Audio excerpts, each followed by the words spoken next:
Baik, saya mulai ya. Selamat malam Bapak Ibu semua. Selamat datang di acara webinar APIK. Ini seri diskusi perkembangan dan kehidupan riset. Jadi yang cukup rutin kita lakukan setiap 2 minggu atau kadang seminggu sekali. Nah ini kita malam hari ini menghadirkan 3 narasumber yang topiknya cukup berbeda-beda kelihatannya dan pastinya menarik-menarik semua. Ada Ibu Rona, ada Pak Bangun, dan Pak Radius atau Pak Jeki. Nah, ini 3 narasumber kita sudah ada malam hari ini dan akan membicarakan masing-masing topik itu yang menarik, terutama topik riset masing-masing narasumber. Langsung saja, tanpa berlama-lama, langsung saja kita mulai mungkin dari Ibu Rona dulu ya. Bu Rona mungkin bisa memperkenalkan diri sedikit, terus kemudian bisa dilanjut dengan presentasi singkatnya. Saya beri waktu 15 menit, nanti setelah itu di akhir setelah narasumber semua sudah menyampaikan materinya, akan ada sesi tanya jawab. Jadi kalau ada pertanyaan, mohon ditampung atau di kolom chat juga bisa, nanti akan kita bahas bersama setelah di akhir setelah semua narasumber telah menyampaikan materi. Baik, tanpa berlama-lama saya persilakan kepada Ibu Rona. Baik, terima kasih Pak Timothy atas waktunya. Saya izin share screen sambil kenalan, sambil share screen. Layarnya sudah terlihat?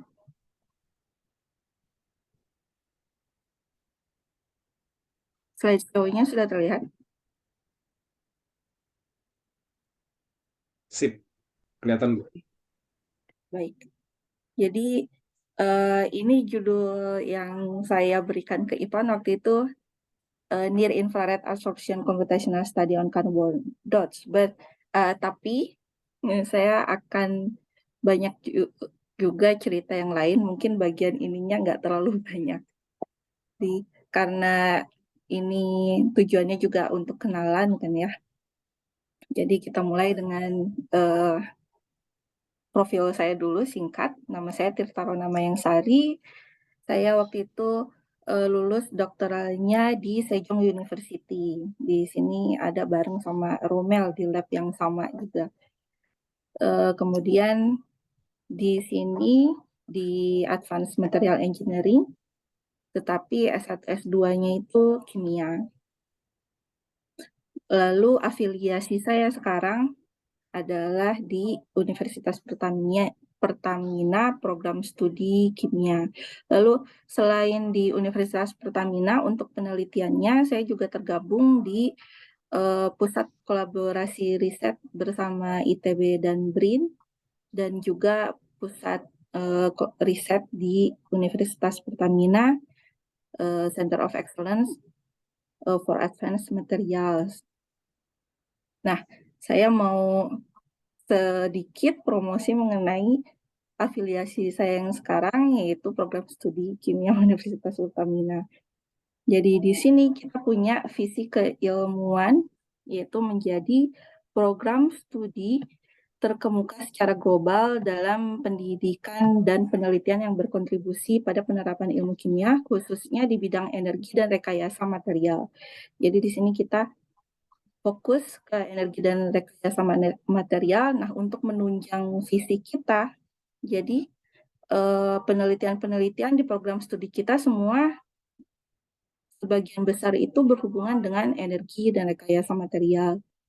Kita ada penelitian mengenai baterai, fuel cell, kemudian fotokatalis, kemudian biomass, solar cell, CCUS juga ada, dan genetic engineering.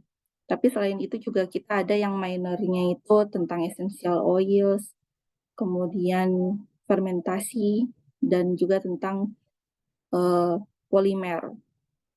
Lalu ada yang baru juga sekarang di kepemimpinan yang baru, selain energi dan rekayasa material juga menambah peminatan baru yaitu kosmetik. Jadi di sini bagian kimia koloid dan essential oil dan sejenisnya itu jadi masuk ke peminatan situ. Nah, berlanjut ke ini bidang energi dan rekayasa material, jadi penelitian saya juga fokusnya ke situ banyaknya. Jadi kalau waktu S3 dulu banyaknya itu di semikonduktor, sekarang di Universitas Pertamina ke arah energi dan rekayasa material. Topik utamanya itu kalau dikelompokkan research interest saya itu ada di surface reactions. Ini IELD waktu saya S3 dulu. Kemudian ada carbon dots yang sekarang sedang dikerjakan. Lalu untuk materialnya selain carbon dots juga ada fotokatalis, photoadsorbents, sama katalis dan surfaktan untuk EOR, Enhanced Oil Recovery. Dan metodologi riset itu ada 2. Yang pertama itu material sintesis, yang kedua computational modeling. Yang material sintesisnya secara general saya rata-rata mensintesis nanomaterial itu menggunakan metode hidrotermal dan hidrotermal yang di-assist sama microwave irradiations. Kemudian untuk yang thin film saya buat larutannya itu menggunakan metode hidrotermal dan microwave irradiation juga. Untuk deposisinya menggunakan spin coating.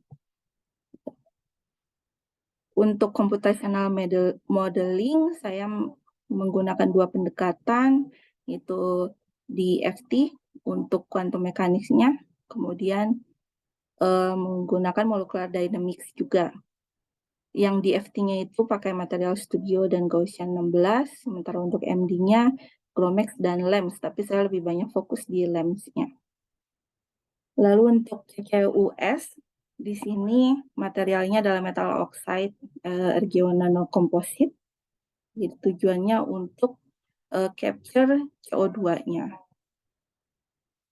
Lalu penelitian terkait energi lainnya juga adalah fotokatalis untuk hydrogen production, dan fotokatalis yang saya sintesis adalah berupa thin film triptik fotokatalis, jadi terdiri dari 3 lapis material yang berbeda.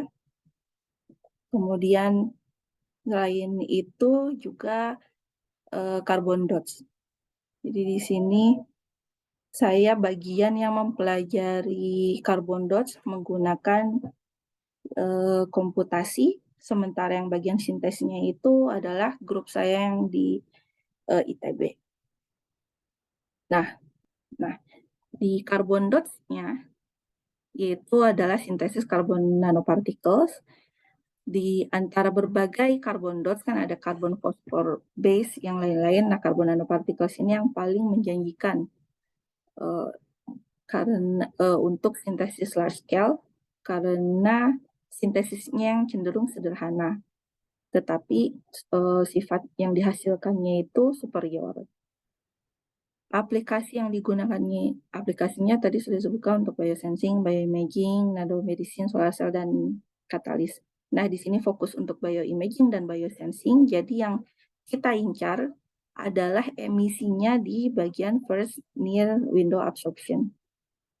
Jadi misalnya si carbon dots ini kalau kita sinar sama sinar UV, maka si carbon dots-nya bisa mengemisikan di daerah near infrared, sehingga si selnya itu bisa menghasilkan panas. Jadi si carbon dots-nya. Jadi carbon dots-nya itu berfungsi seperti fototermal. Nah, kalau kita gunakan untuk misalnya biomedicine, untuk treatment cancer, maka si carbon dots ini ketika mengemisikan infrared akan tertransfer ke si sel kankernya sehingga nge-terminate aktivitas cancernya. Seperti itu. Nah, jadi yang kita pelajari itu emisinya, jadi photoluminescence property si carbon dots-nya. Berbagai report ini sudah nge-suggest bahwa ada berbagai kemungkinan jalur emisi si carbon dots, dan emisinya tersebut bisa dikontrol oleh experimental conditions. Misalnya konsentrasi nitrogen atau suhu sintesis, di mana suhu sintesis ini nanti berpengaruh terhadap nitrogen concentration. Di situ banyak dilaporkan, contohnya ketika nitrogen concentration-nya ditingkatkan, emisinya itu yang biasanya tadi di daerah blue, di daerah biru bergeser ke arah blue green. Tetapi permasalahannya si carbon dots ini dia punya isu self quenching. Seperti itu. Jadi seringkali emisinya itu dari berbagai jenis eksperimental dan reports terhenti di daerah green yellow, seperti itu. Sulit untuk mendapatkan emisi di daerah infrared. Oleh karena itu, salah satu metodenya adalah untuk mensintesis karbon dots-nya itu fasa padat. Nah, yang sudah dilaporkan fasa padat karbon dots itu bisa disintesis menggunakan microwave assisted hydrothermal.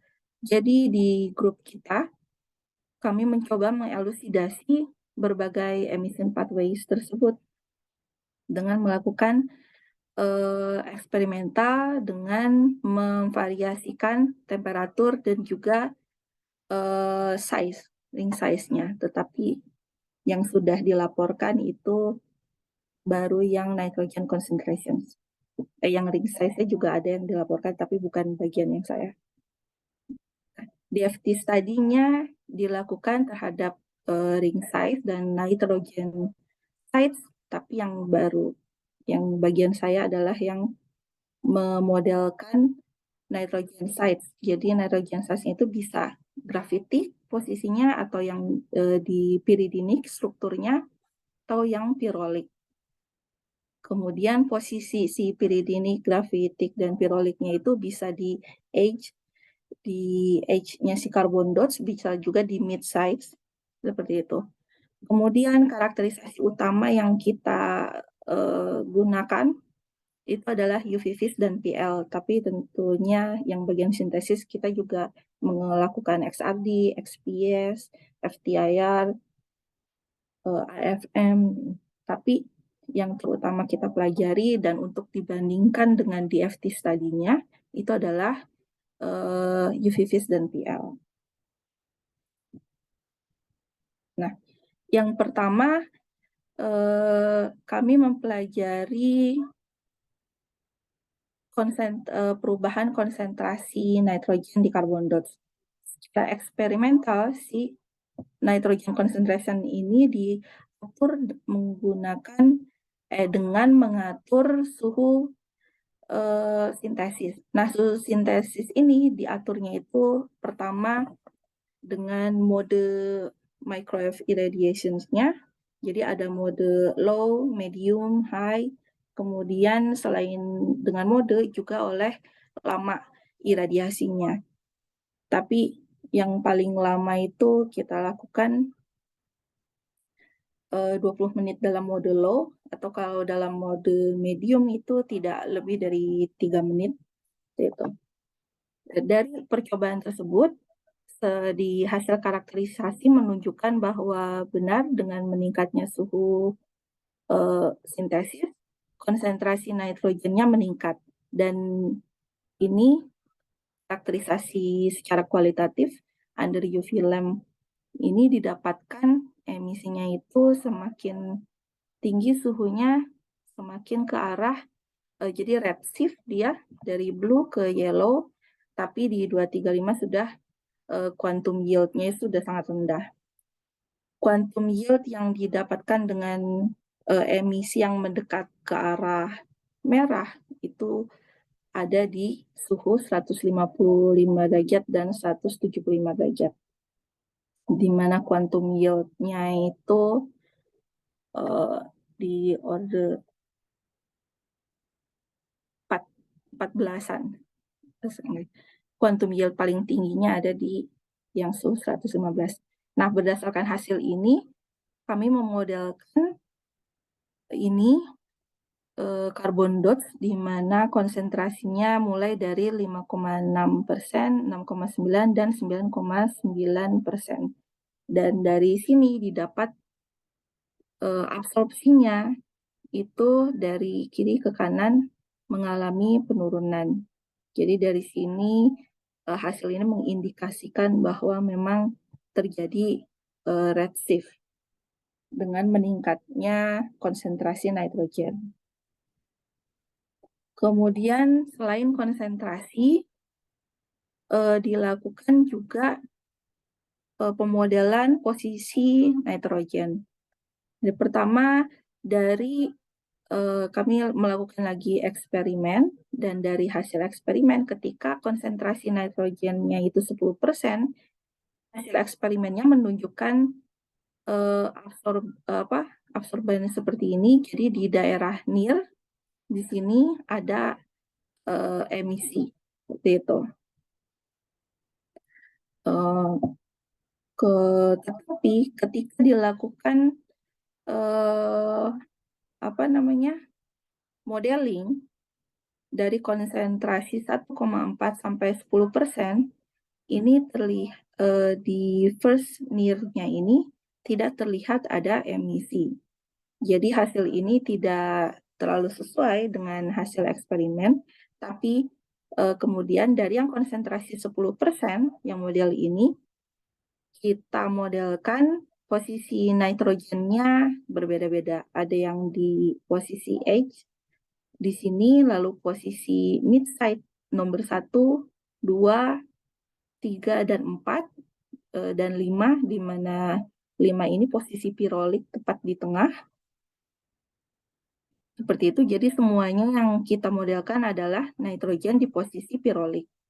Dan ternyata hasilnya didapatkan dari ketika nitrogennya di posisi mid site, terdapat ini near, absorbance di near. Jadi hasilnya sesuai dengan hasil eksperimental.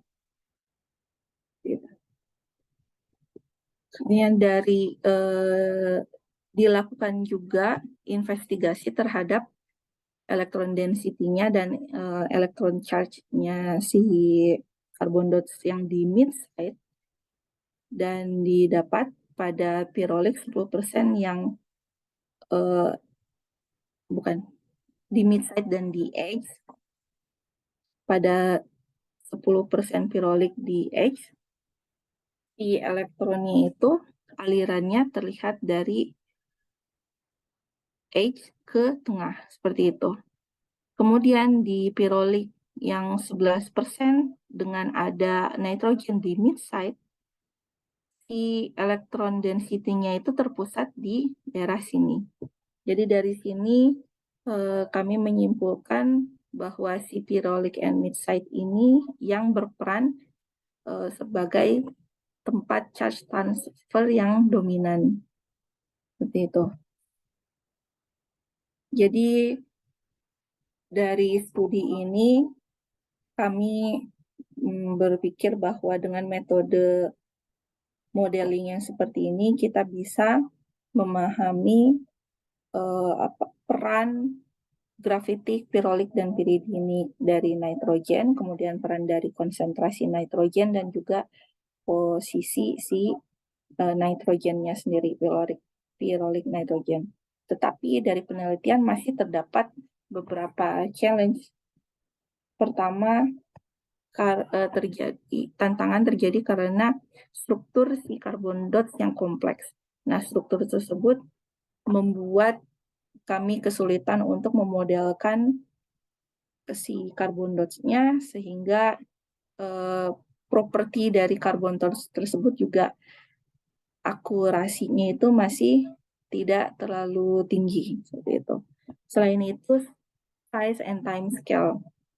Jadi properti sifat-sifat si carbon dots ini sangat bervariasi secara signifikan tergantung dari size-nya.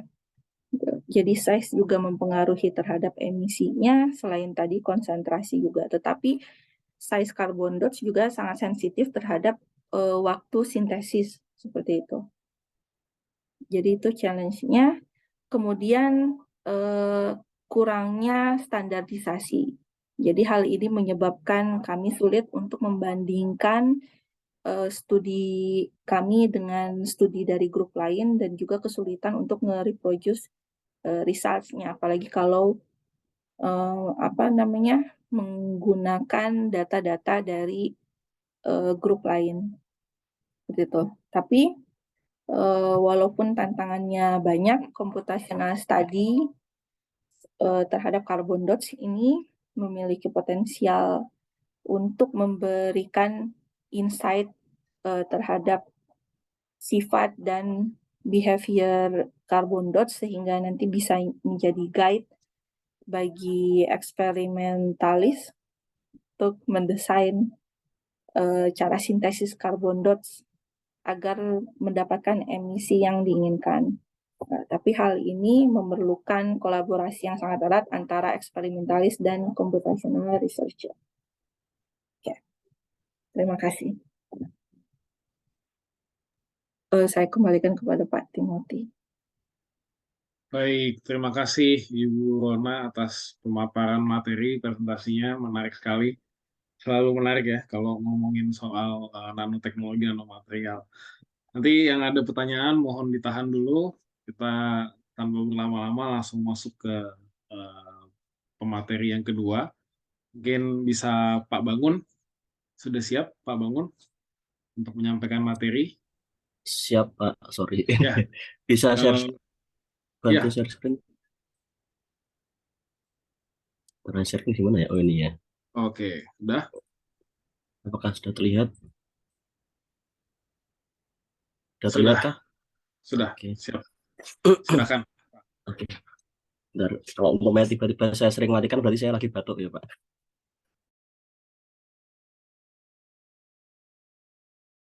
Lagi nggak enak badan beneran. Oke, selamat malam teman-teman APIK dimanapun berada. Ada yang masih di Korea, ada yang sudah di Indonesia, ada yang sudah pindah ke negara lain lagi. Mungkin teman-teman yang pernah bertempat tinggal di beberapa negara mungkin akan merasakan tapi mungkin belum memahami karena bidangnya tidak berada di sini. Jadi ini cuma menegaskan aja sih bahwa tantangan riset universal design pada bangunan Indonesia, mengapa saya milih ini gara-gara ya di Indonesianya ada tantangannya dibanding di negara-negara tempat kakak semuanya tinggal atau pernah tinggal. Oh, perkenalkan dulu, nama saya Bangun Indra Kusumo Radityo Hasritanto. Kebetulan saya sebelum berangkat Korea, saya S1-nya dan S2 di Undip. Kalau dilihat bidang ilmunya beda-beda semuanya. Desain tropis, habis itu urban design.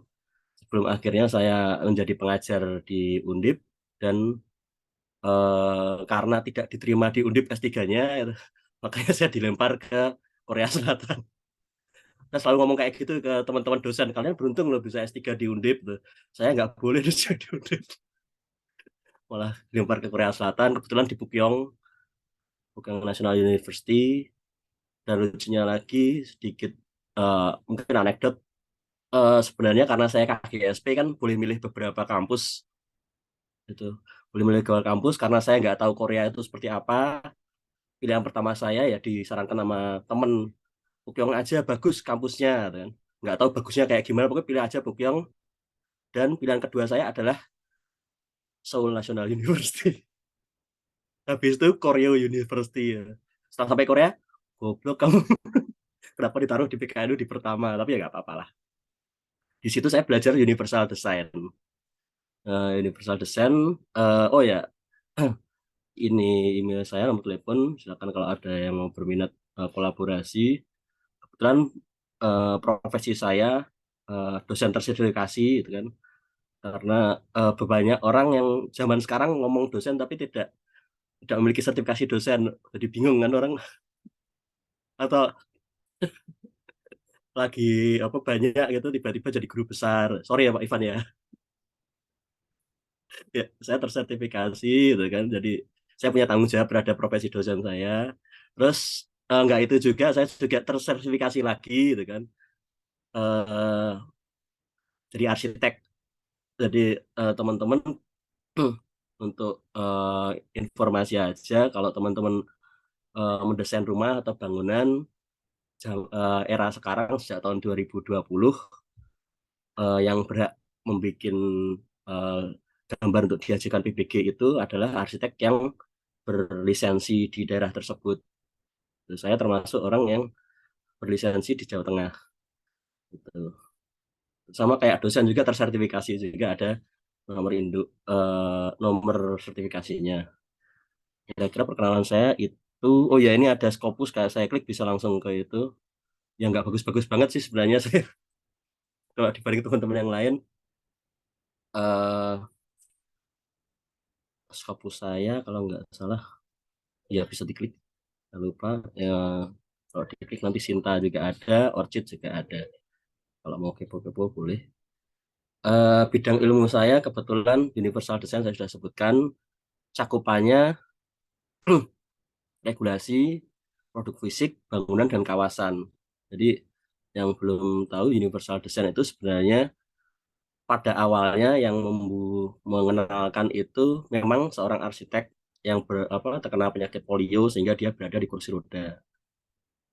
Nah, itu terus akhirnya dia gabung ke NCSU atau North Resource University, dia membuat jargon ini 7 prinsip Universal Design: flexibility in use, simple intuitive, equitable in use, dan semuanya itu kata-katanya adalah use, berarti mendesain produk yang bisa digunakan. Beberapa juga akhirnya menyempal ada yang namanya user experience design UX di jalur cyber. Saya pernah ke sana juga, cuma akhirnya terlalu berat. Akhirnya balik ke bidang ilmu saya arsitektur yang produknya produk fisik. Itu jadi ini lini masa saya jadi riset. Awal-awalnya pulang ke Indonesia coba mau memberikan kontribusi tentang peraturan gitu kan yang saya pelajari dari Korea. Kebetulan waktu disertasi saya mempelajari beberapa peraturan dari beberapa negara kaitannya dengan Universal Design. Pas ke Indonesia waktu itu ada bencana apa saya lupa, sehingga saya pada tahun 2017 Universal Design saya khususkan ke aksesibilitas. Kebetulan riset saya mayoritas dananya dari dana pemerintah, dana kampus gitu. Terus yang 2018 saya mulai nyoba karena mentok di peraturan gitu. Peraturannya sudah terbit. Kalau umpamanya teman-teman pernah tahu Permen PU PR 14 tahun 2017, itu salah satu yang menjadikan aksesibilitas Universal Design itu agak terkenal di Indonesia. Habis itu karena sudah keluar peraturannya, saya coba menerapkan peraturan itu ke bangunan fasilitas publik di Indonesia tahun 2018. Terus 2019 saya coba karena mentok ya, jadi dievaluasi tapi tetap tidak ada perubahan, dikasih saran juga nggak ada perubahan. Akhirnya saya coba ke bukan Universal Design sebagai peraturan yang diterapkan lagi, tapi saya coba hal-hal lain yang bersifat universal. Jadi kajian-kajian desain yang bersifat universal, nggak cuma aksesibilitas seperti yang disebut di depan ya, flexibility, nggak cuma itu universal. Saya memilih kajiannya itu ke masjid, halte, dan sekolah. Kenapa saya pilih kajian desain itu? Karena di semua negara ada. masjid karena kebetulan saya Muslim gitu. Kalau umpamanya saya agamanya nggak Islam, mungkin saya nggak pilih masjid. Halte kebetulan saya juga pengguna angkutan umum gitu kan, sekolah ya karena saya berada di sekolah kuliahan tuh. Jadi kajiannya nggak tidak terkait dengan apa, tidak terkait dengan 7 prinsip universal design lagi. Saya berkembang sesuatu yang lebih universal. Contohnya adalah eh, eh, penggunaan yang berbasis pada gender umpamanya. Penggunaan kaitannya berbasis pada apa, usia. Lebih ke untuk menciptakan sesuatu yang universal, saya lihat dari sesuatu yang termarginal dulu gitu. Terus 2020 karena ada COVID ya akhirnya saya coba meriset bersama teman-teman dan dosen mahasiswa saya, akhirnya tesis maupun skripsi TA dari mahasiswa saya arahkan ke respon universal terhadap COVID-19 gitu. Yang ternyata responnya ya kembali lagi ke zaman sebelum ada COVID. Terus 2021 balik lagi ke bangunan universal. 2022 kemarin saya coba universal design and learning, lebih banyak ke bagian proses pembelajaran. Sebelum akhirnya 2023 ini karena publikasi di universal design and learning agak susah, akhirnya saya balik lagi ke fisik. Jadi kelihatan banget di sini kan posisi saya, citasi saya maupun publikasi saya dari tahun ke tahun makin lama makin turun. Paling tinggi adalah di 2019 yang bahas soal kesajian desain yang universal. Dan ini ngaruh sebenarnya ke perkembangan riset saya. Salah satunya ada menemukan beberapa tantangan, gitu kan. Pertama,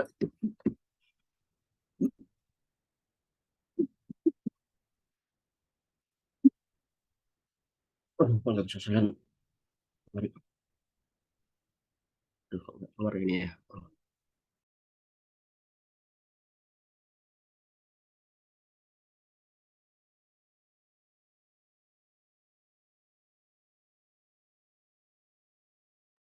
Sorry.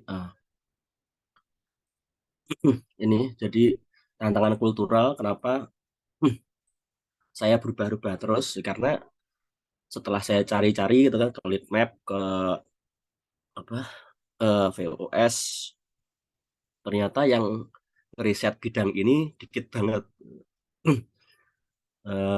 Saya nyari di Orchid juga lebih spesifik ke contohnya media, grafik dan macam-macam. Akhirnya eh, ya makanya tadi saya sempat masuk ke UX, belajar UX, tapi ternyata di lingkungan saya sendiri selama departemen arsitektur menganggap itu terlalu jauh dari apa, departemen bidang ilmu departemen arsitektur gitu kan.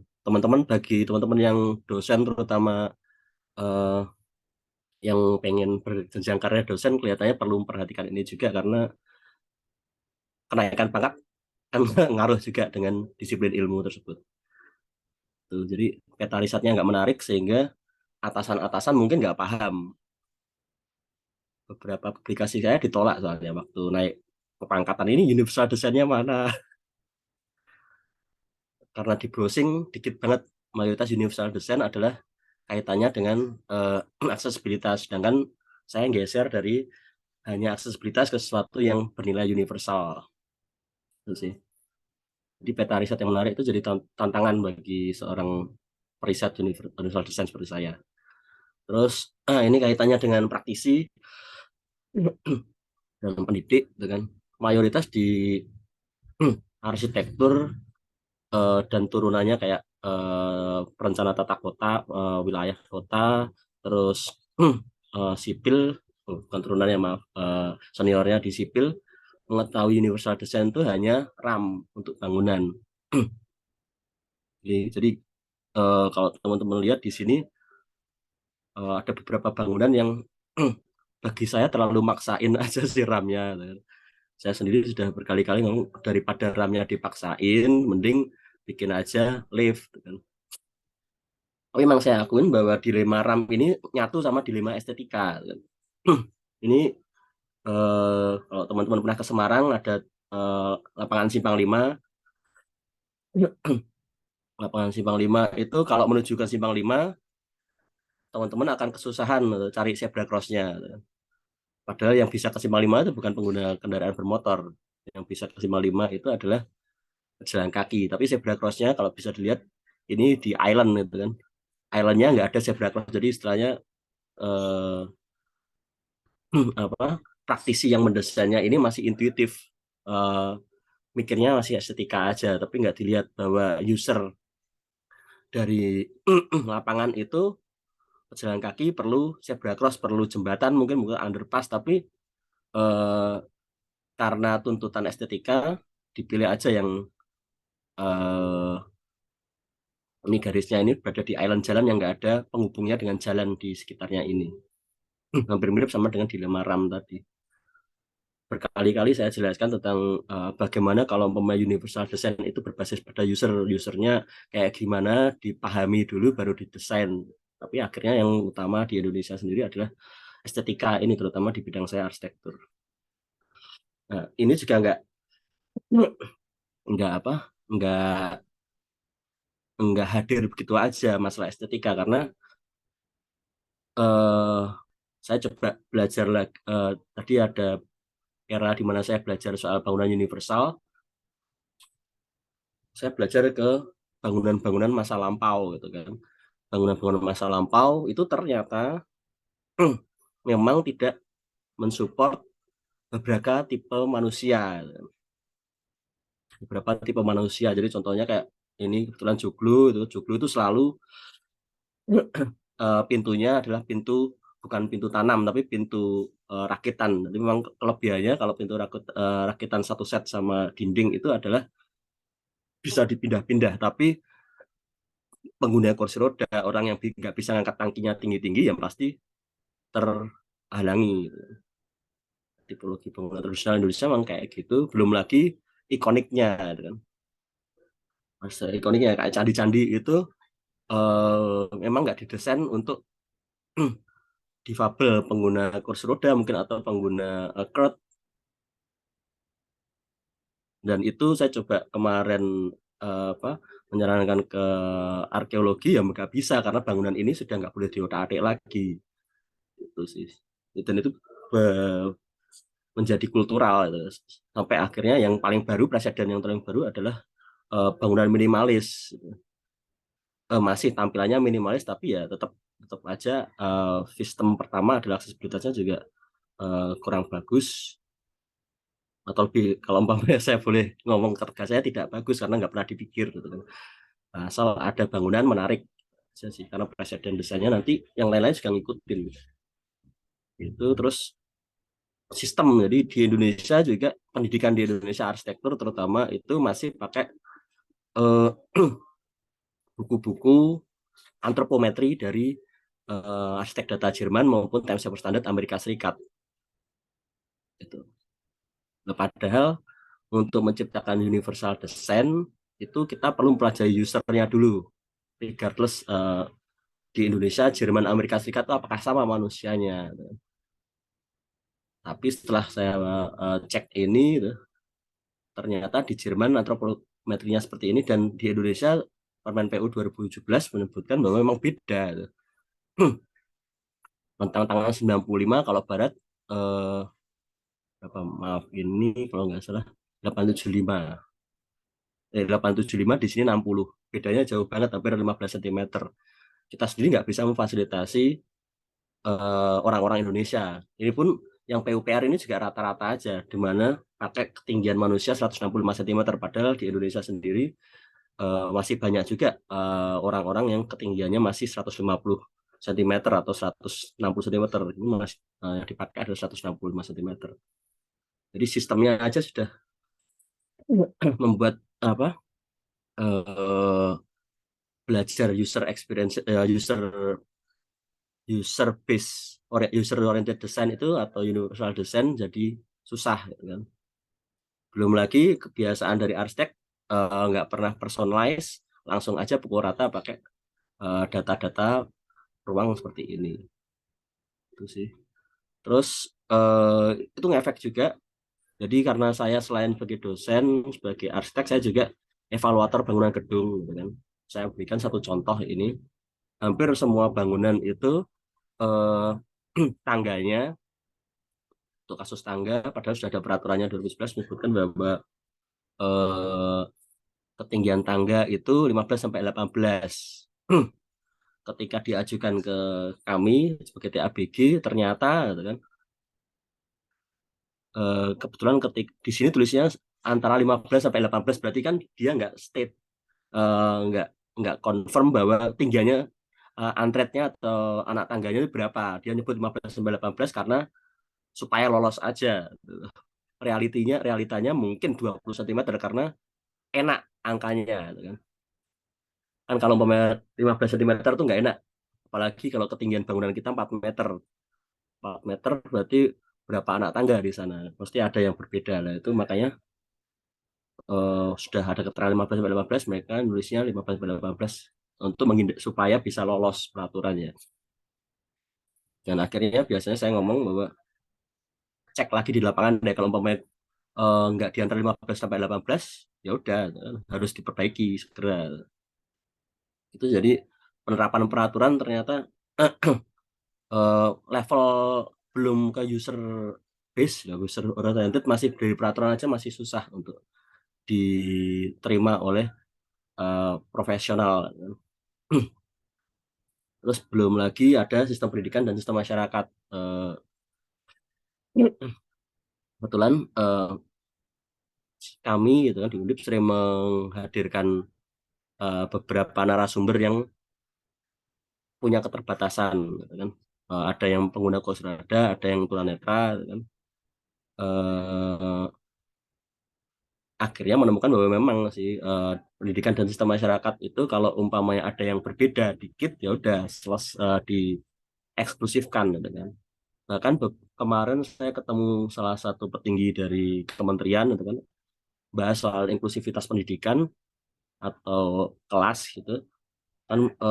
Sekarang pendidikan dasar maupun pendidikan tinggi itu lagi menggalakkan inklusivitas pendidikan, di mana satu sekolah itu dapat diakses dan apa digunakan oleh beberapa tipe siswa atau mahasiswa. Itu jadi masih diperdebatkan, gitu kan. Ketika membahas suatu sekolah, lalu sekolah di Jakarta ini masuk pakai lift padahal cuma 3 lantai, gitu. Terus ada gadeblock malah dipermasalahkan, padahal iya idealnya kayak gitu tapi malah dipermasalahkan, harusnya nggak kayak gitu, nggak bisa punya duit. Itu dari pendidikan dan sistem masyarakat memang belum siap untuk itu. Terus habis itu ini beberapa yang mungkin agak pernah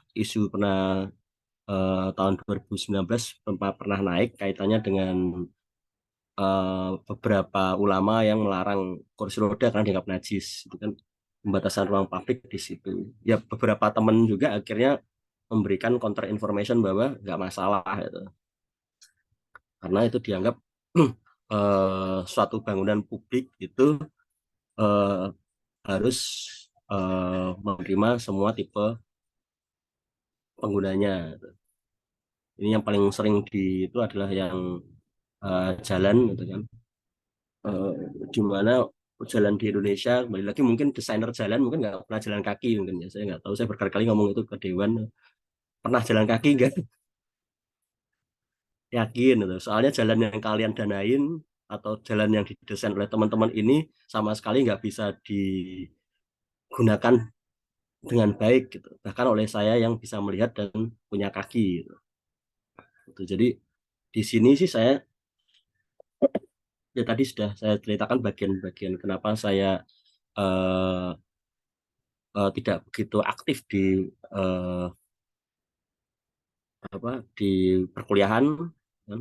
Karena saya sendiri sudah mencoba untuk memasukkan aktivisme, gitu kan, menjadi bagian dari organisasi, terus coba menempati posisi penting karena kayak Istana Bogor aja. Beberapa teman saya yang di Bogor itu cerita kalau eh, istana dulu gitu kan, zaman dulu itu susah banget diakses oleh difabel, tapi gara-gara presidennya waktu itu Gus Dur, langsung semua istana di Indonesia ramah difabel. Jadi saya dari sini sih saya coba kalau bisa menempati posisi penting dan menerapkan universal itu di semua fisik maupun non fisik supaya dapat diakses digunakan oleh semua tipe orang.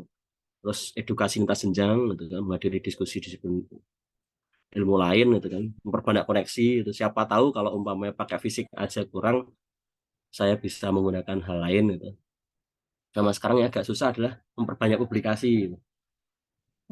Tahun 2021 sampai 2020 sampai sekarang karena ada keterbatasan non fisik, akhirnya saya nggak bisa nulis lagi. Itu aja sih dari saya. Jadi summary-nya desain untuk menjadi universal itu memiliki batasan dari masyarakat lewat produk yang akan digunakan.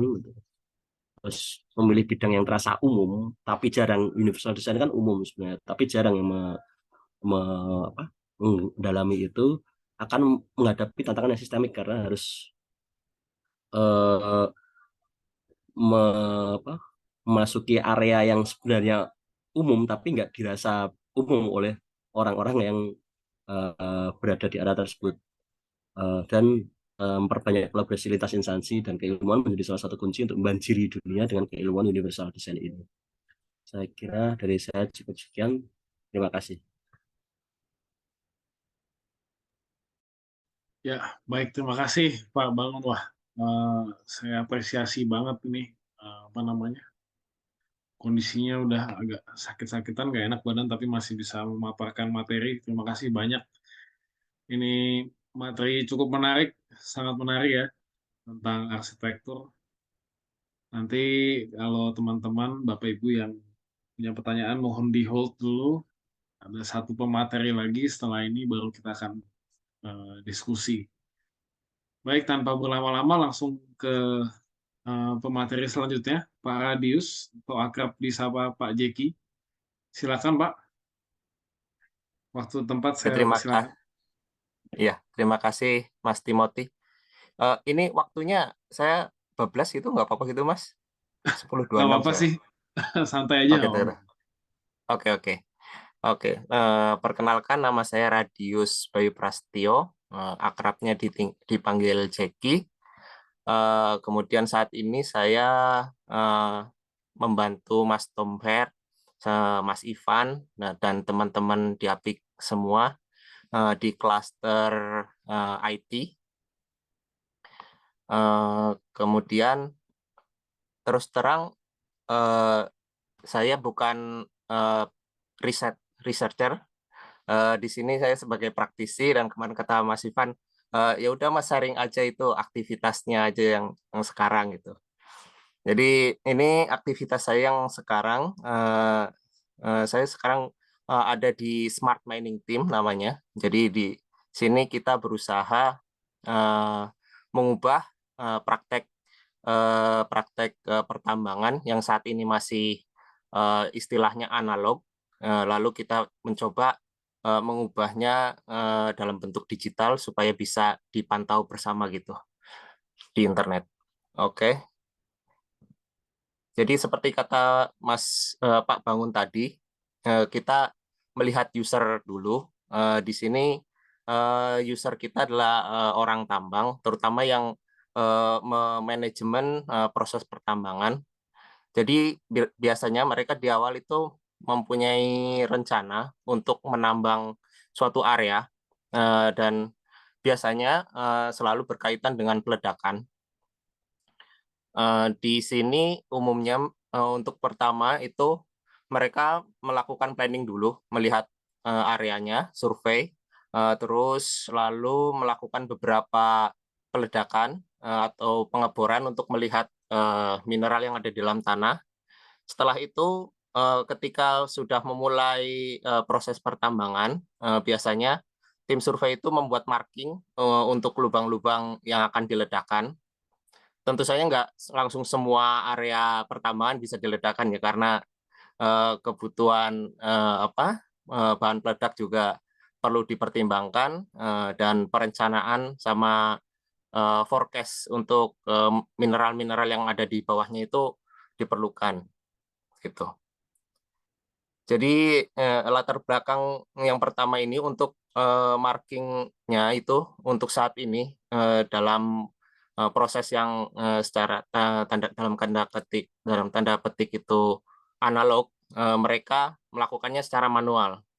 Jadi ada 1-2 orang tim survei menuju ke lapangan sambil membawa GPS, lalu mereka menandai lubang demi lubang dengan seperti patok gitu, dan diberi keterangan ID lubangnya berapa, lalu areanya berapa, lalu mereka mengukur dari patokan itu,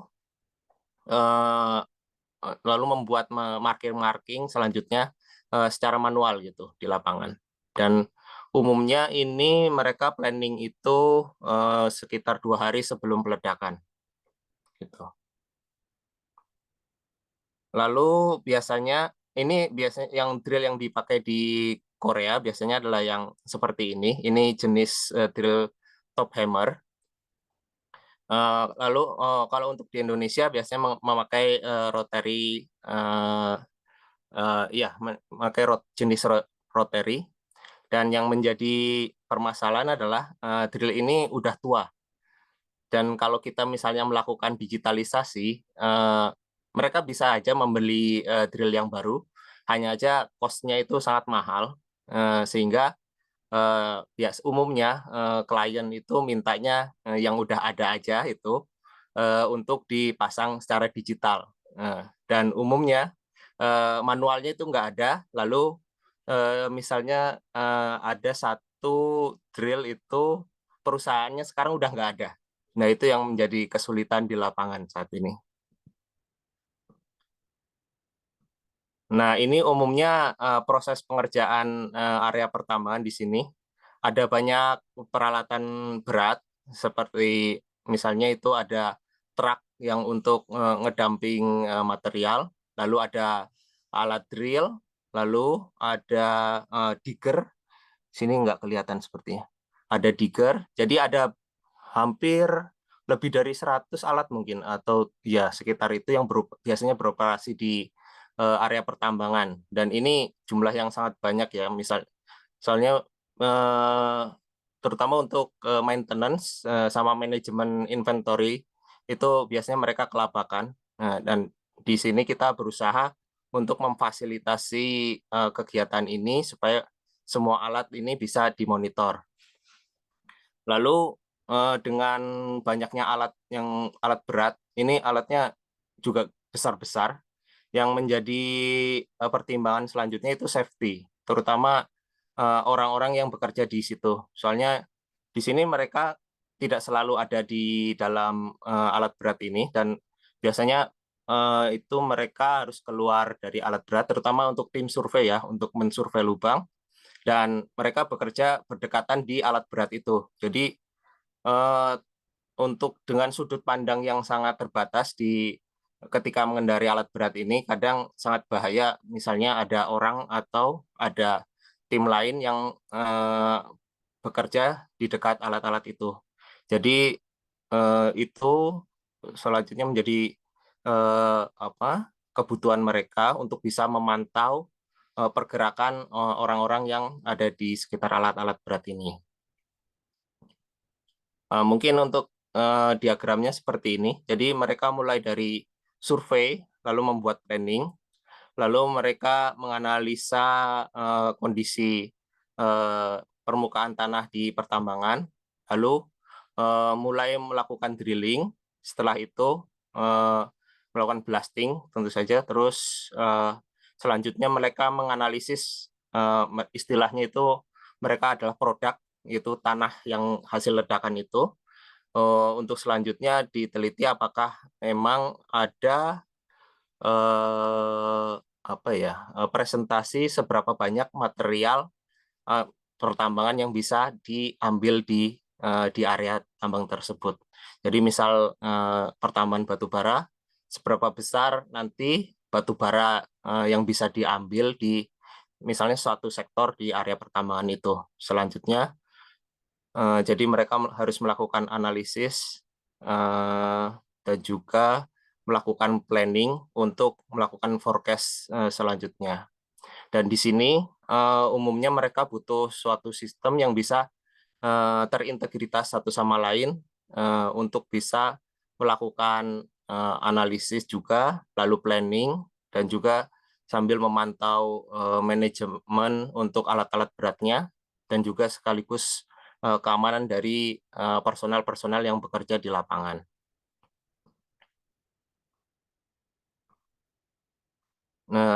Lalu ini adalah approach yang kami gunakan untuk mengintegritas semua kegiatan di lapangan tersebut. Jadi mungkin bisa dibagi menjadi 4 di sini. Ada data collection, umumnya ini adalah data lubang, lalu volume yang harus diledakkan untuk kita bisa menghitung seberapa banyak bahan peledak yang akan kita gunakan untuk di area yang sedang diproses. Lalu kita juga perlu analisis data untuk menganalisis misal seberapa banyak nantinya produk yang bisa kita ambil dari peledakan itu. Lalu tentu saja harus ada manajemen data supaya bisa kita monitor secara langsung angka-angka dari yang ada di lapangan. Dan tentu saja untuk semuanya itu harus ada komunikasi dari data-data tersebut supaya bisa dimonitor secara langsung.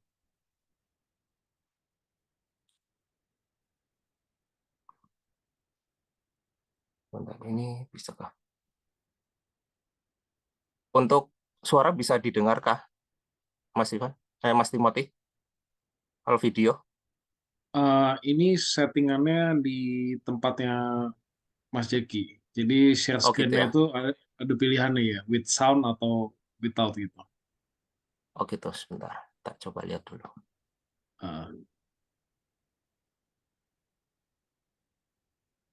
Oh, mungkin share video aja ya langsung ya? Ya, nggak apa-apa. Oh.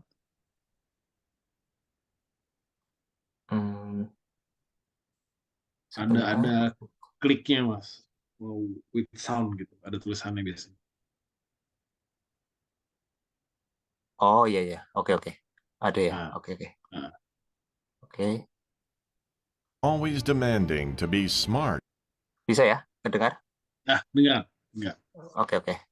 Jadi ini sistem yang approach yang kita gunakan untuk di area pertambangan, ya.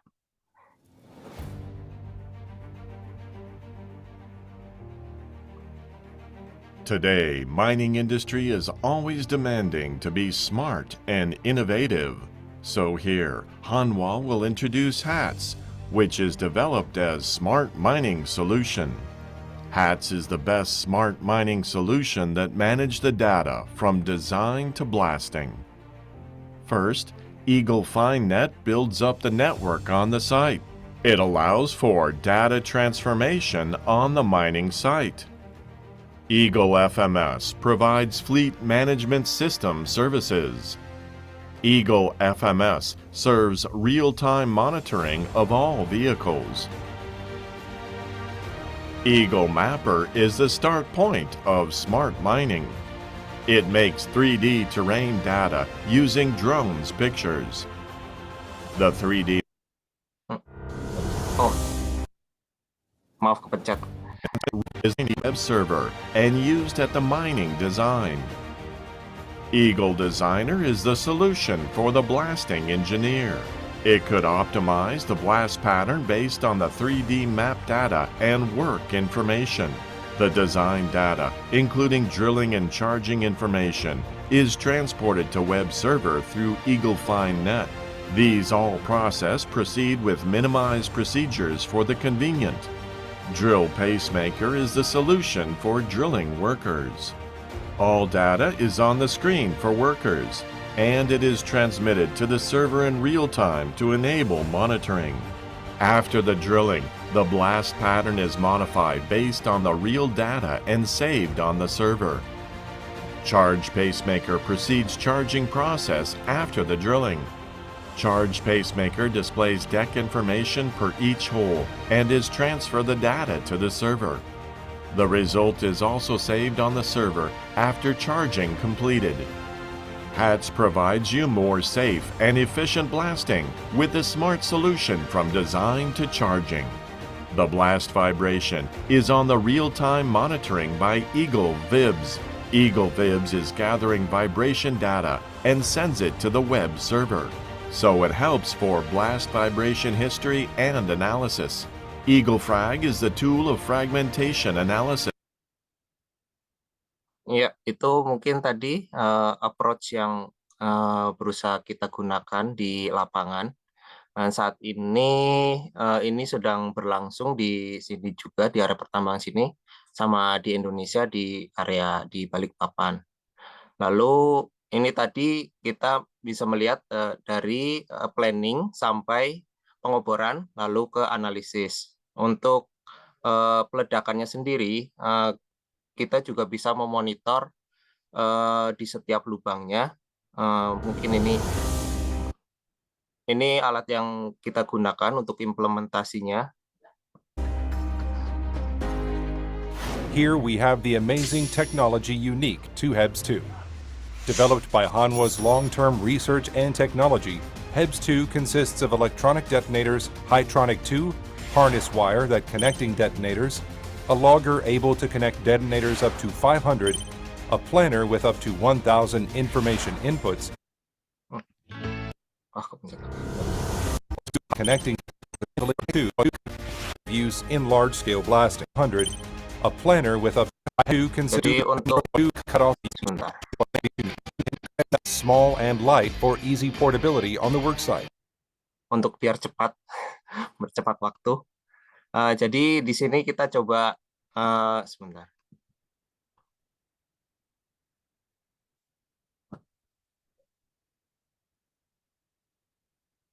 Ya, seperti ini.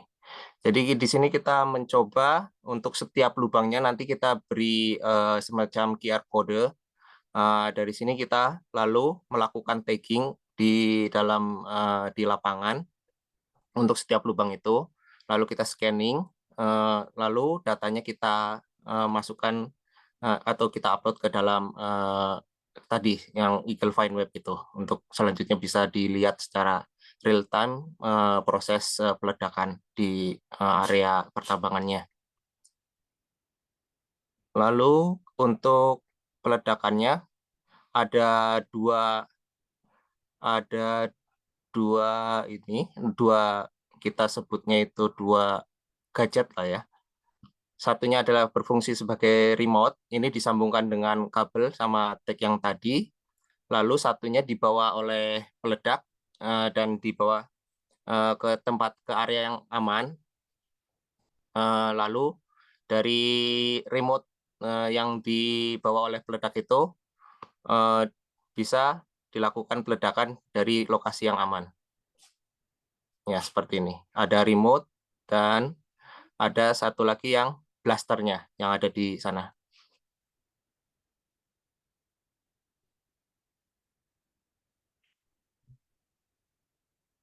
Ya, seperti itu. Lalu ini adalah implementasinya yang saat ini sedang berlangsung di lapangan.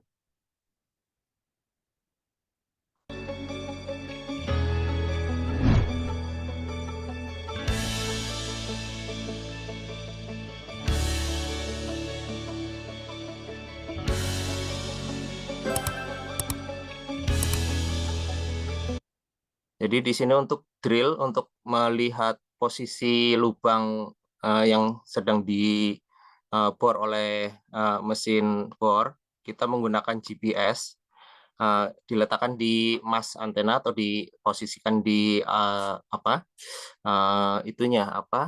rod untuk drillnya.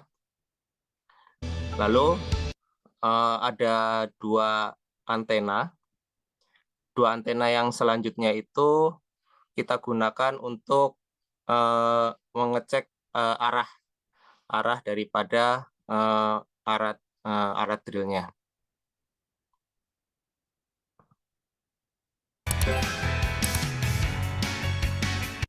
Lalu di masnya juga ada inclinometer supaya kita bisa melihat kemiringan lubang.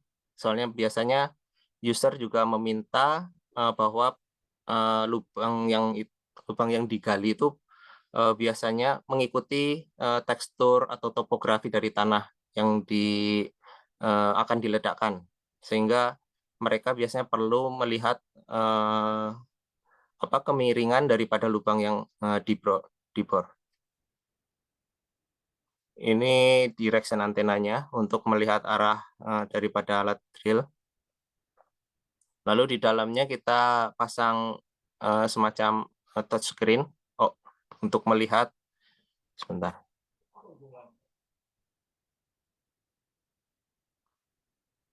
Ya, touchscreen untuk melihat secara real time, ya seperti ini, posisi dari drill dan lubang yang ingin digali.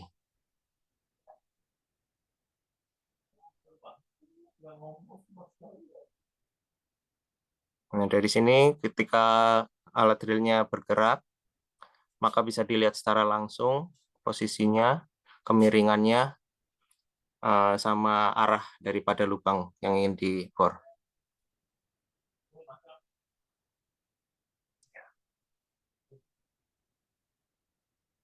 Lalu untuk peledakannya, kita ada ini yang di Indonesia.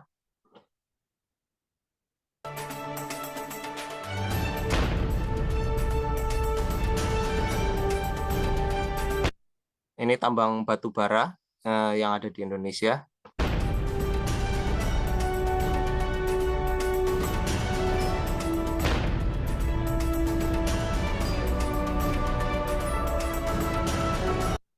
Oh, wah kepencet terus.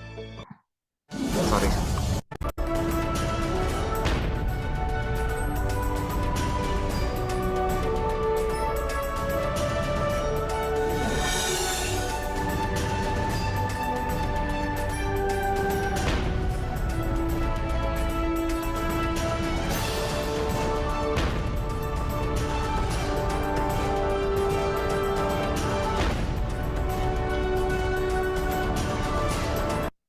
Jadi umumnya sebelum peledakan, tim lapangan akan melakukan ini, terutama tim blasting.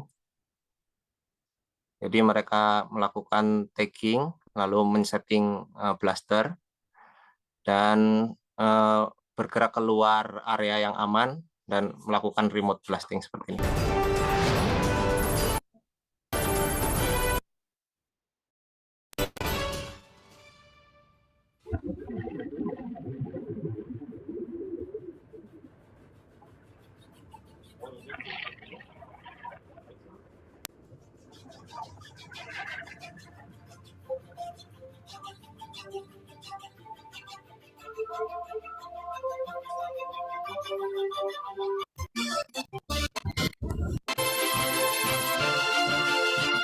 Ini implementasi yang saat ini ada di Indonesia, sudah dimulai sejak tahun 2019.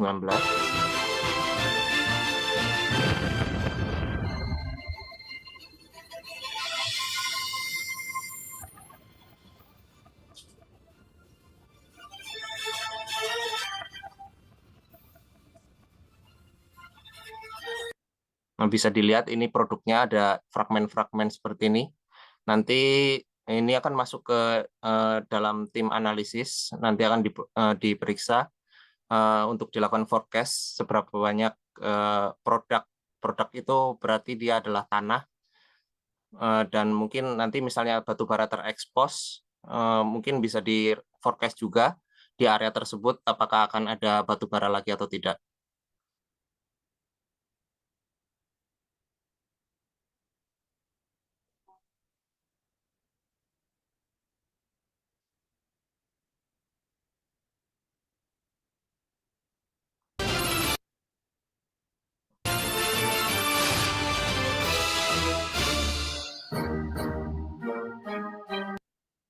Ya, mungkin seperti itu untuk implementasinya saat ini. Kemudian untuk tantangannya itu saat ini adalah tambang ini terus akan membesar karena nggak akan statik di satu area saja. Dan yang menjadi tantangan itu ketika terutama di Indonesia itu adalah internetnya yang tidak ada. Jadi kita harus membuat planning baru untuk networking, lalu untuk komunikasi data juga. Karena data yang kita kirim tidak bisa terlalu banyak dan terlalu cepat bandwidth-nya.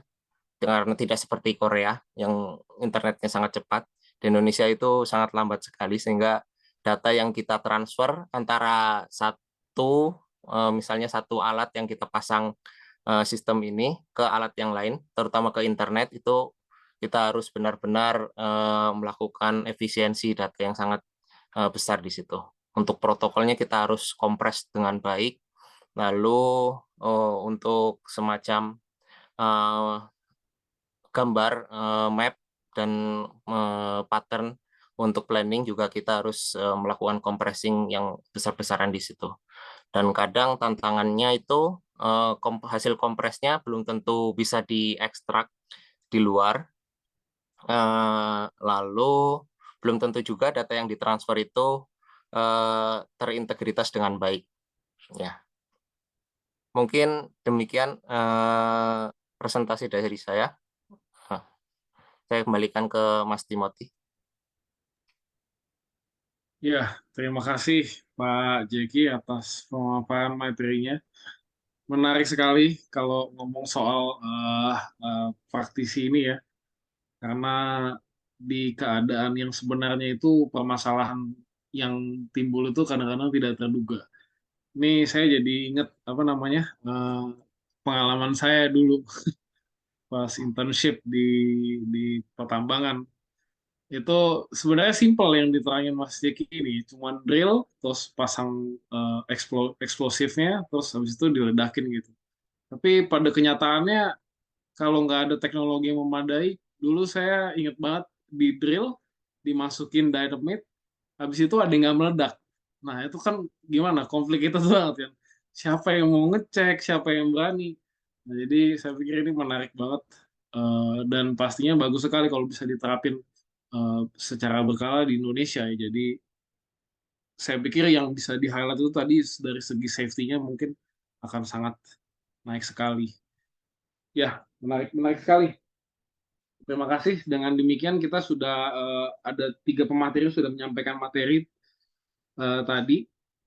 Sekarang kita akan memasuki sesi tanya jawab. Mungkin nggak banyak waktu yang kita punya, tapi masih ada sedikit waktu. Jadi saya persilakan Bapak Ibu kalau ada yang punya pertanyaan bisa langsung ditanyakan atau tulis di kolom chat. Saya tunggu, saya beri waktu.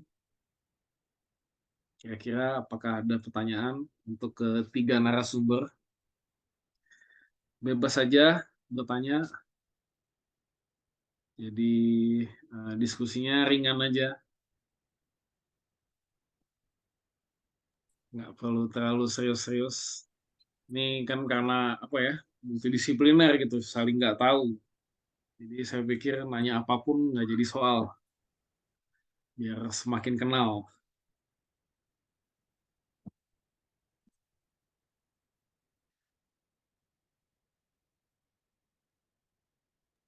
Saya izin nanya tapi nggak penting mungkin. Silakan, silakan. Enggak lah, nggak apa-apa, silakan. Berarti yang memastikan Pak Jeki tadi alat drillnya sudah ada, tapi dari perusahaan itu nambahkan sensornya di drill yang sudah ada Pak ya?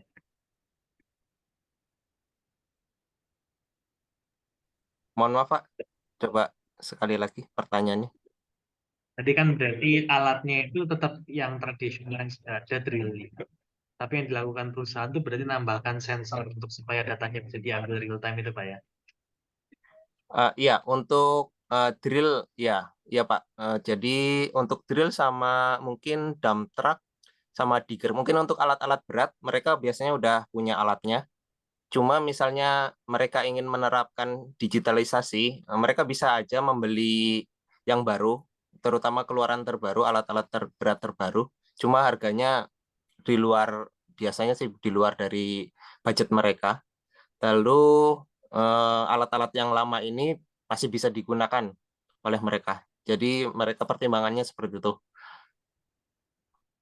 Terima kasih Pak. Ini soalnya di tempat kerja juga ada mesin-mesin lama yang mau kita buat smart ya. Berarti kan buat smart harus nambah-nambah alat sensor dan seterusnya supaya bisa dianalisa.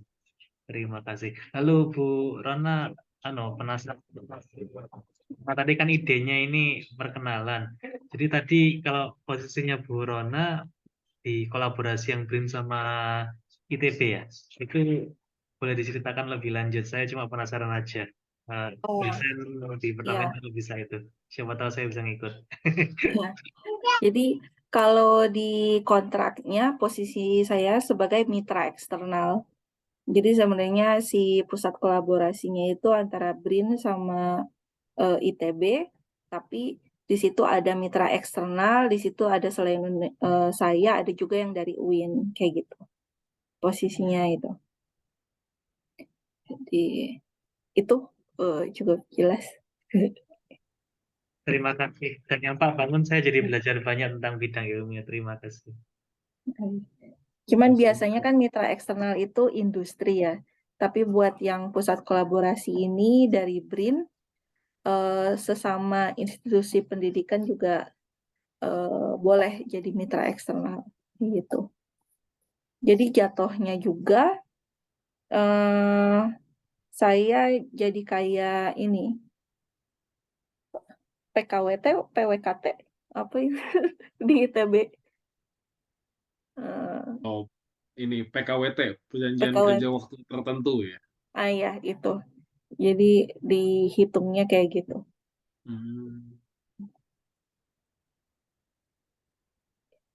Terima kasih. Untuk Bu Rona, saya penasaran, mungkin agak out of topic sedikit. Saya terus terang nggak ngerti banyak tentang teknisnya carbon dots atau quantum dots itu.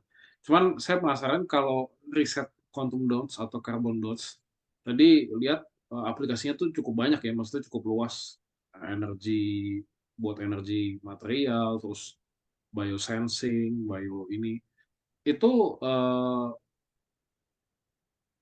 kolaborasinya atau mungkin lebih ke dana risetnya gitu, itu mengalirnya lebih banyak dari industri atau dari pemerintahan? Karena kalau kita ngomong kayak teknologi carbon dots itu kelihatannya sepengetahuan saya di Indonesia belum banyak diterapkan apalagi di industri gitu. Iya benar. Jadi dananya lebih banyaknya dari pemerintah. Tepatnya ini cuma dari pemerintah dananya. Ini dari kita bahkan mitra industrinya nggak ada. Jadi kalau penelitian yang lain kayak baterai atau superkapasitor masih ada sama industri juga. Tapi kalau yang quantum dots, carbon nanodots itu benar-benar cuman dari pemerintah dananya. Karena iya di Indonesia belum diterapkan. Gitu. Yang paling mendekati aplikasinya bisa diterapkan yang di bioimaging atau biomedicine itu dibandingkan ke si energinya itu tuh masih jauh kayaknya kalau itu. Ya, ya. Kalau pandangan dari experience-nya Ibu Rona sendiri, kira-kira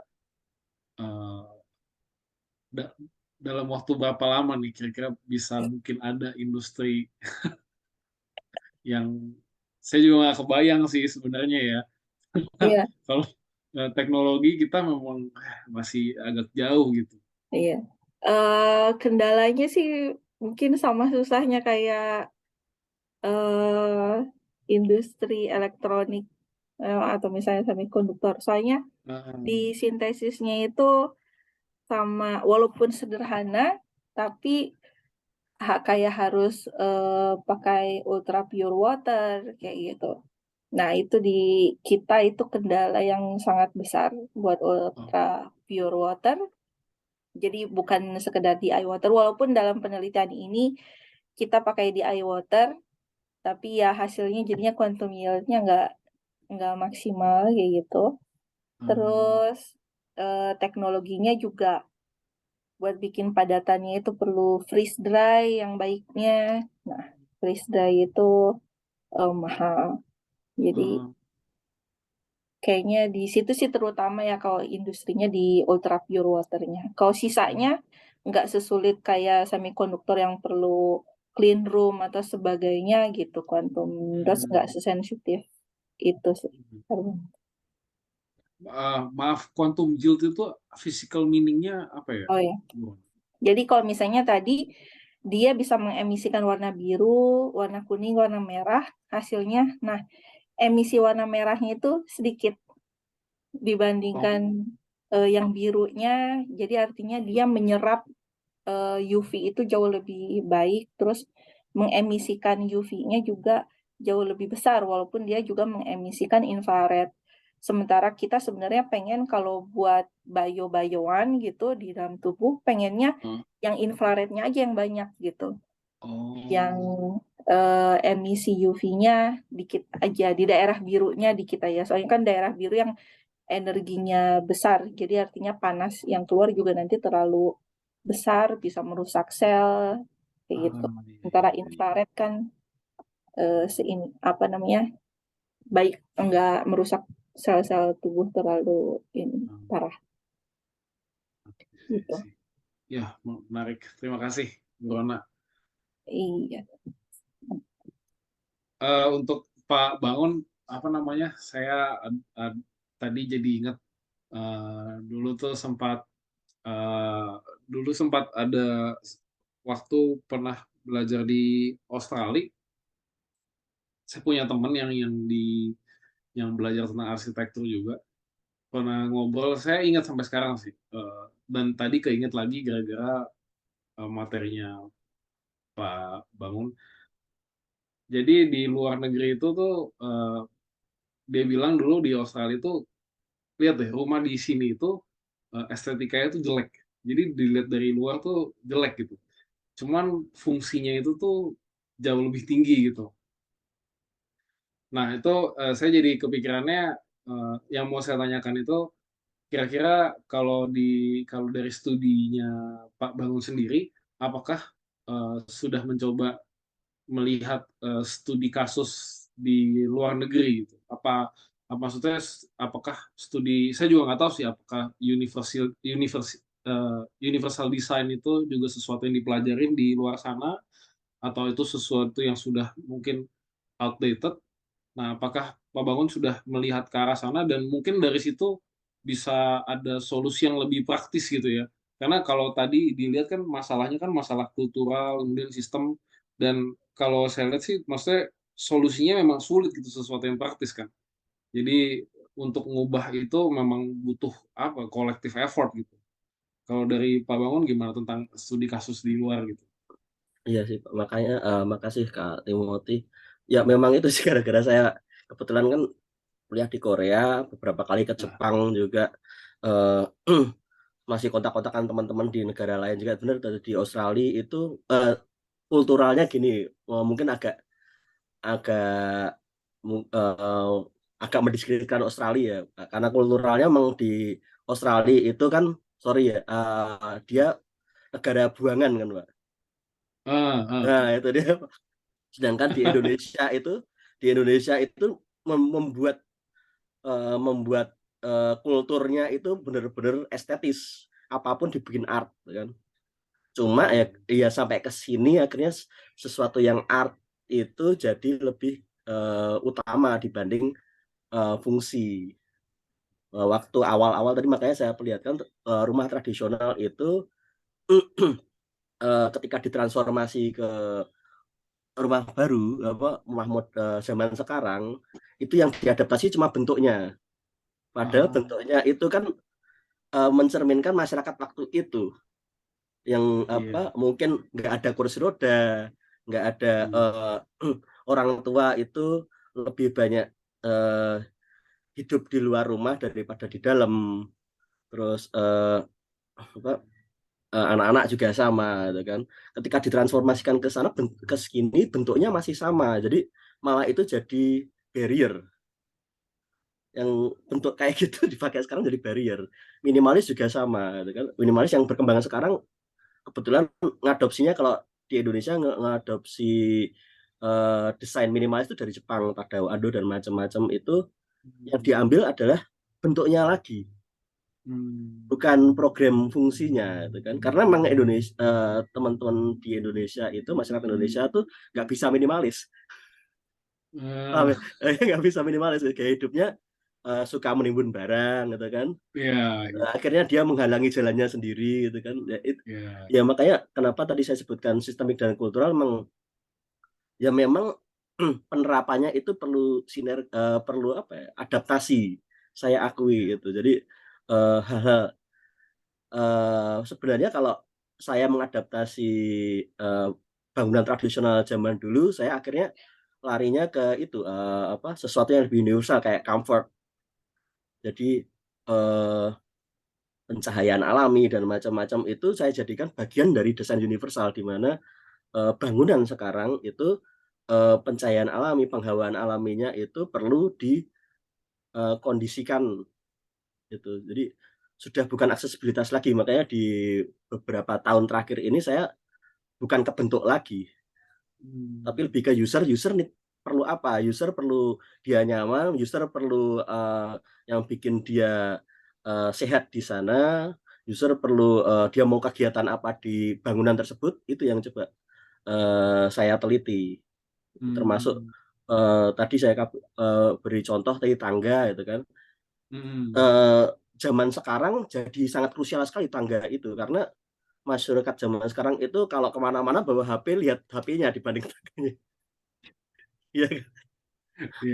Iya, itu makanya sering terjadi kecelakaan-kecelakaan di area tangga gitu sih. Jadi sebenarnya sudah ada di peraturan menteri itu disebutkan bahwa kalau desain tangga ketinggiannya sekian, lebarnya sekian, dan harus pengulangannya tuh sama. Jadi kalau umpamanya 18 dari bawah sampai atas 18 semuanya, supaya nggak kaget.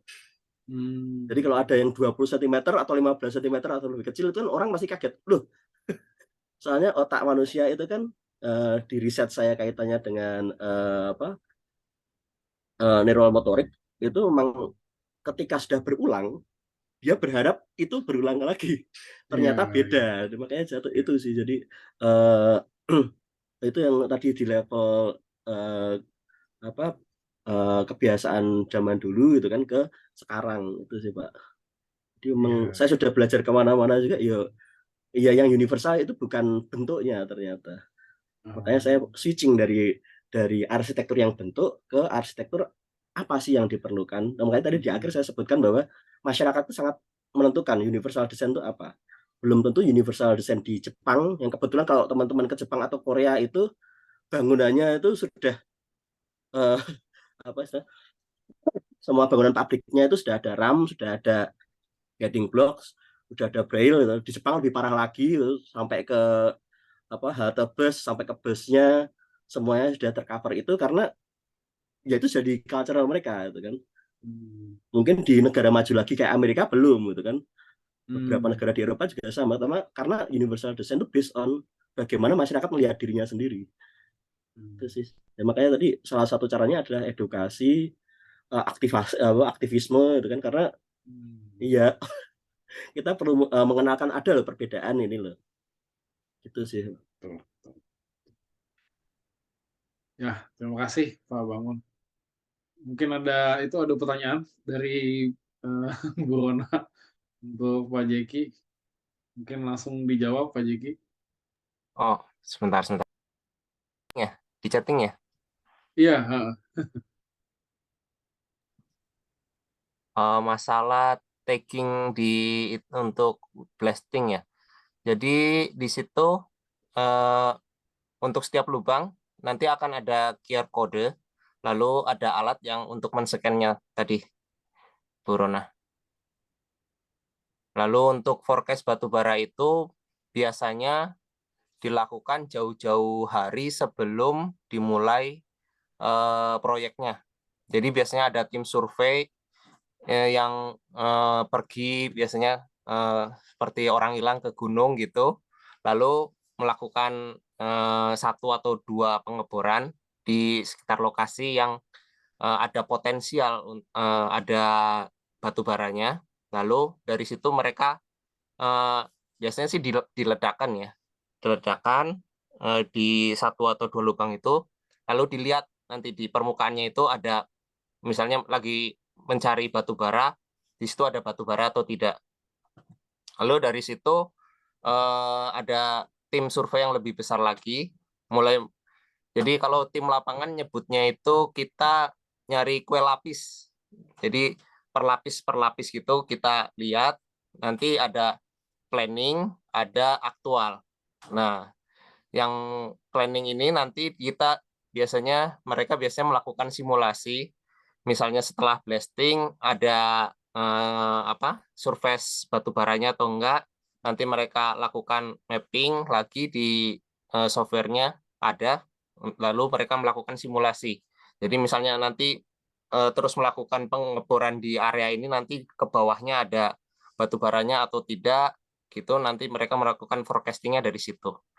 Jadi ya setelah blasting, tapi sebelumnya juga mereka udah melakukan survei dulu seperti itu untuk forecasting-nya. Oh iya ya. Tadi kirain forecasting-nya benar-benar setelah blasting aja semua. Terus kalau ternyata nggak ada gimana? Iya, jadi Iya. ya seperti itu Bu. Kita kayak mencari kue lapis gitu. Jadi kita kikis sedikit-sedikit, planning, lalu balik lagi gitu, circle-nya seperti itu. Itu yang tagging itu maksudnya yang ditinggal itu cuman QR code aja, jadi terserah ditempel di atas mana aja, taruh aja gitu maksud saya. Oh Yang pas iya, tagging. jadi nanti si QR code-nya itu ketika di-scan, kita sambungkan ke lubang, hole ID, biasanya kita nyebutnya. Jadi misal ini berfungsi nanti Bu, setelah peledakan seperti yang Mas Timothy tadi bilang, biasanya ada misfire, kejadian misfire, di mana lubangnya itu nggak meledak. Nah, dari situ, di alat yang tadi, yang blaster tadi, kita bisa lihat nanti di QR kode mana yang belum meledak, dan bisa mulai dilakukan pencarian di area situ, di lubang yang sekitar situ. Oke. Terima kasih Pak Radius. Nah, sama-sama Bu.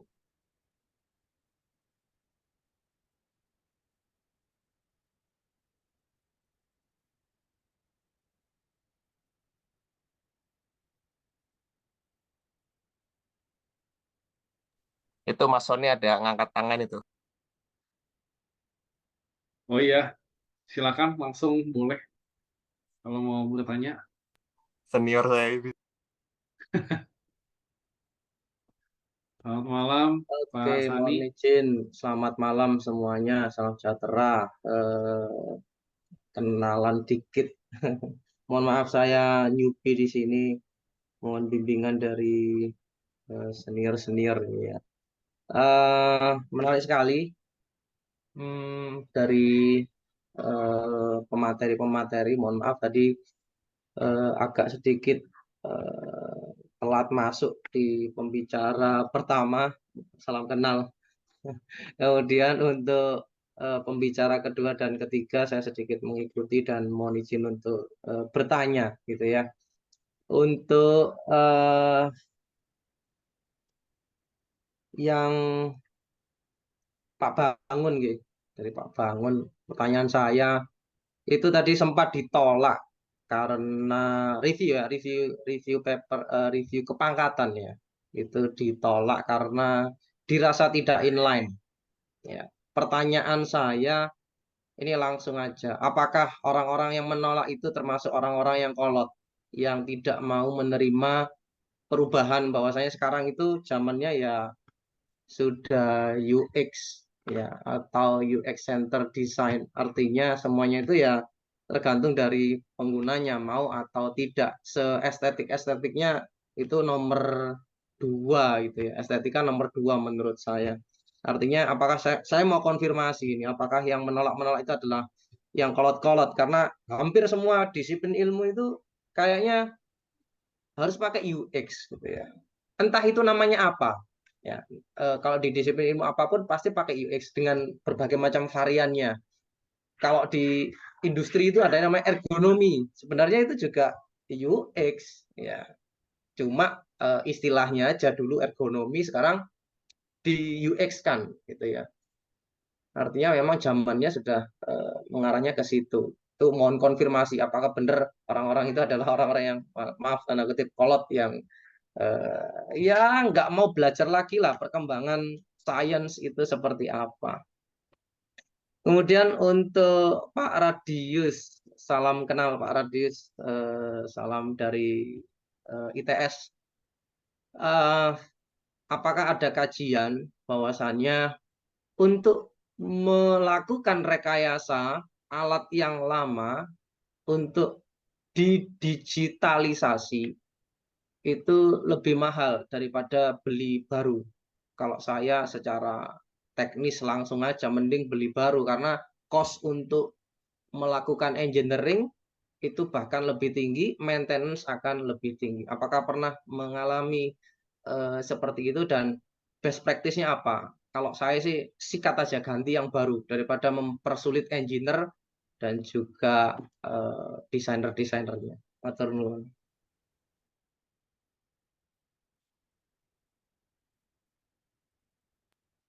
Silakan dijawab langsung Pak Bangun dulu mungkin. Oke, terima kasih Pak Nifsu Asrul Sani.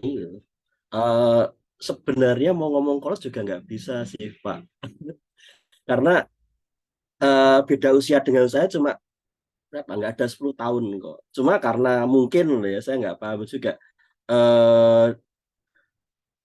di bidang ilmu arsitektur banyak orang itu mengira itu eksklusif, jadi harus bangunan gitu kan, harus bangunan, harus apa ya, fisik. Ketika mempelajari bagaimana, ketika saya mengkaji kaitannya dengan apa yang harus difasilitasi dari bangunan ini atau mengapa bangunan ini ada, itu bahkan yang lebih muda dari saya pun juga mempertanyakan, loh, Mas Bangun ngapain kamu belajar itu gitu kan, mempelajari itu.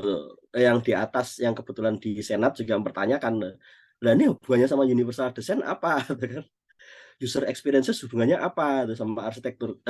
Kalau ngomong kolot, bukan kolot sih kalau dari usia, cuma karena eksklusivitas, pemahaman eksklusivitas bahwa bidang arsitektur itu harusnya ini gitu. Saya yang kebetulan nggak cuma berada di bangunan fisik arsitektur, sering main-main juga ke bangunan transportasi, alat transportasi maupun tadi regulasi, dianggap di luar itu. Jadi terus terang ini baru saya sudah sidang 4 kali Pak kaitannya dengan kenaikan pangkat. 4 kali pertanyaannya bolak-balik kayak gitu terus sih. Jadi ya mungkin kali ini moga-moga lolos aja ke LK itu sih. Bukan kolot, jadi masalah pemahaman aja sih Pak. Bahwa dunia itu, dunia pendidikan, dunia riset, dunia itu sudah tidak kayak dulu lagi. Bahkan banyak orang ngomong disrupsi juga mungkin nggak paham disrupsinya apa teman-teman tersebut, karena eksklusivitas bidang arsitektur itu tadi. Itu sih kalau jawaban saya. Jadi nggak bisa kaitannya dengan usia juga, nggak bisa sih. Pemahaman pandangan juga nggak bisa, karena yaitu tadi di bidang saya terlalu eksklusif teman. Tapi ketika saya menghadirkan sesuatu yang mendukung bidang ini, nggak diterima gitu aja sih. Satu feedback boleh? Boleh, silakan. Kalau saya merasa arsitek itu juga art gitu ya. Kenapa kok lebih kaku daripada orang-orang teknik gitu? Kalau orang wajar lah itu kaku-kaku, orang-orang teknik itu kalau nggak jalan 1-0 gitu. Tapi kalau orang arsitek harusnya kan orang art gitu ya, yang lebih cair gitu. Ya, itu dia Pak. Saya juga nggak paham juga itu.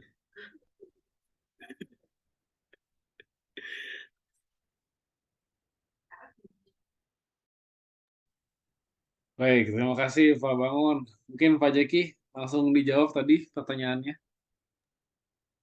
Ya, terima kasih Mas Timothy sama Mas Sony. Sehat-sehat Mas. Aman, sehat. Oh iya, untuk pertanyaannya tadi jawabannya lebih mahal Mas untuk beli yang baru itu. Terus lebih merepotkan engineer di lapangan. Soalnya ketika alat baru hadir, tim planning nanti harus merencanakan maintenance, lalu harus merencanakan juga spare, terus harus merencanakan seperti commissioning, perawatan, P2H, dan segala macam administrasinya.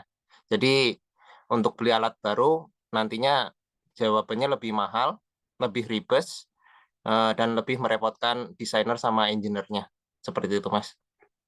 Singkatnya.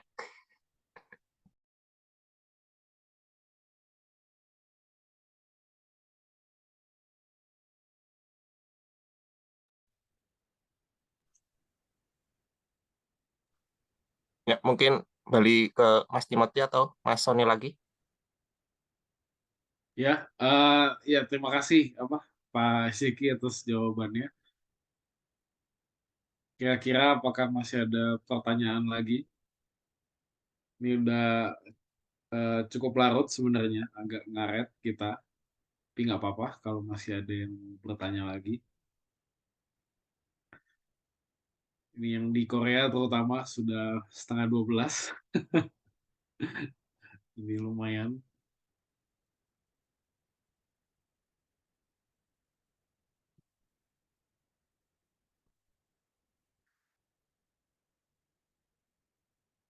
Mungkin udah nggak ada lagi kali ya. Sebelum saya tutup, mungkin apakah mau ada dokumentasi, Pak Ivan? Oh, silakan Pak Timothy. Kalau perlu boleh, enggak juga boleh. Baik, Bapak Ibu, kalau yang bersedia boleh dinyalakan kameranya. Saya akan ambil dokumentasi untuk sesi kita pada malam hari ini.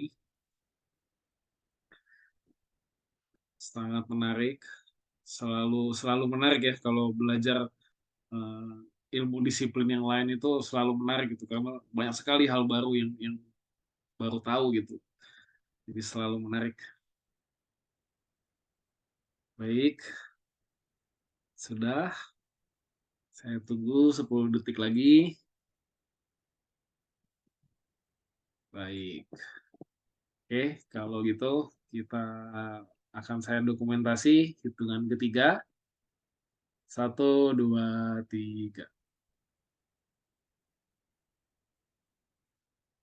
Oke, mungkin sekali lagi.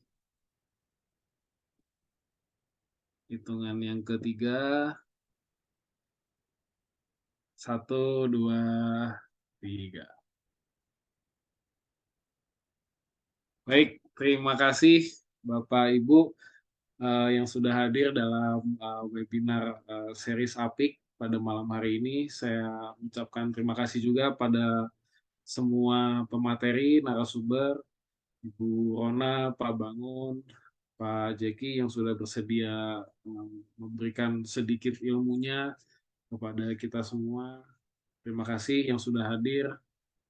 Boleh hadir lagi di acara selanjutnya supaya kita bisa mengenal dan harapannya tentunya outcome-nya dari acara ini kita bisa nantinya berkolaborasi lebih jauh lagi.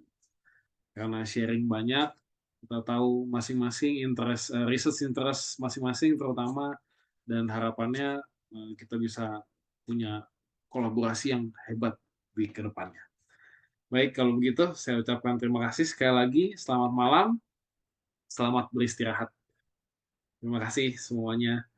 Selamat Boleh. malam, terima kasih. kasih Terima kembali kasih. Timothy Selamat dan rekan malam. Ivan. Terima kasih bisa diundang. Maaf Pak, ada salah.